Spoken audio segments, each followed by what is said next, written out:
Here's the recap from last night's dumpster fire of a meeting put on by the Pierce County Charter Review Commission. Last night was our final opportunity to give public comment, and I'm thankful for everyone who showed up and gave public comment. I appreciate a packed house. That was freaking epic. So these proposed amendments here are not moving forward, but C18 is moving forward. No thanks to the TMU12, who's endorsed by Indivisible, that holds all the No Kings rallies. Discussion on C18 went on for an hour and 44 minutes. So what happened was the court submitted a document to resolve the issues with the proposed amendment. Then the TMU12 got together and decided 23 judges don't know what they're talking about and made these changes. And that really didn't go over well. I'm going to play a couple of clips so you can see what I'm talking about. Dude, the expression on that judge's face says it all. Commissioner Lentz, who's the chair, decides that she gets special privilege as chair to speak, which she can't do. And so I ran out to my car to get my Robert's Rules of Order. I handed it off to Ian, and he found in the book where you can't do that, and then handed it off to Commissioner O'Leary. And then Martha decides that she's going to take it upon herself to talk again. And so Ian hands the book back to Commissioner O'Leary. And then Jake decides that he needs to say his little part. Can't approach the bench. Why? Because we're watching you and we're making sure you follow the rules. Classy, guys. This is why voting is so important. When you get that ballot, you need to fill out the important things on it, like making sure that these amendments don't pass and we can continue to elect our sheriff. Yes, Commissioner O'Leary. I would like to get the court's opinion on this, as they are an independent branch from the executive or the legislative branch. I think it's very important that, first of all, I want to thank them for taking the time to put together the red line together with the summary that we requested, talking about the whys, and recognize that they didn't ask for this.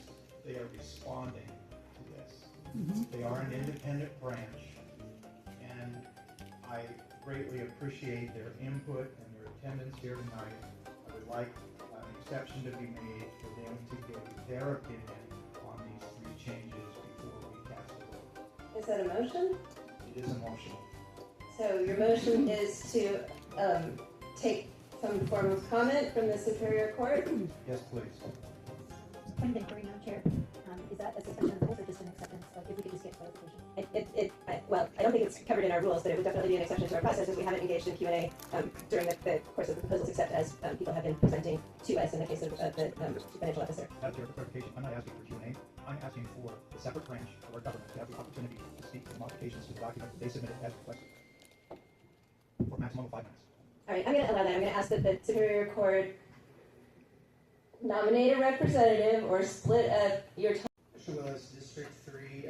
Just in doing a lot of this research on the fly here, just crossed my eyes. I appreciate Commissioner Lankin's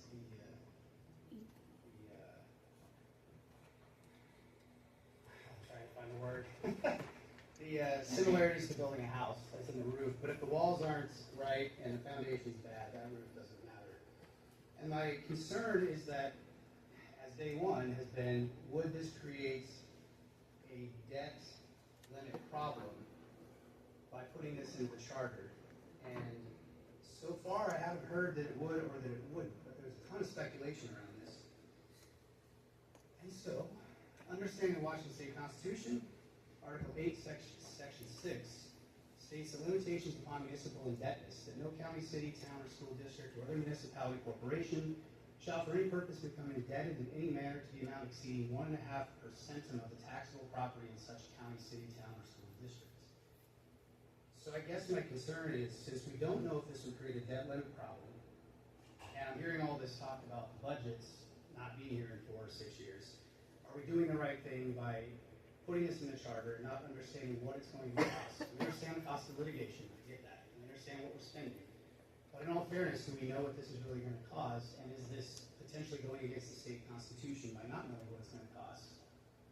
And so I should have asked that question earlier, I guess, but I have it now. So there it is. Thank you. I'm going to exercise Chair's privilege and contribute to the discussion. Seeing no other cards up, I think that adding the word independent back in. Point of clarification or point of parliamentary procedure. The Chair can speak. With regards to the chair being able to speak, do you have to, resign fine as the chair for the remainder of the meeting? The chair is perfectly entitled to speak in support or opposition to any proposal. I didn't see any other cards up, so I'm exercising my privilege to speak. So, Chair, could you ask that the public not approach the dais? yes, point well taken. Please, members of the audience, remain in the audience area and don't approach members of the body or come to the tables. Thank you.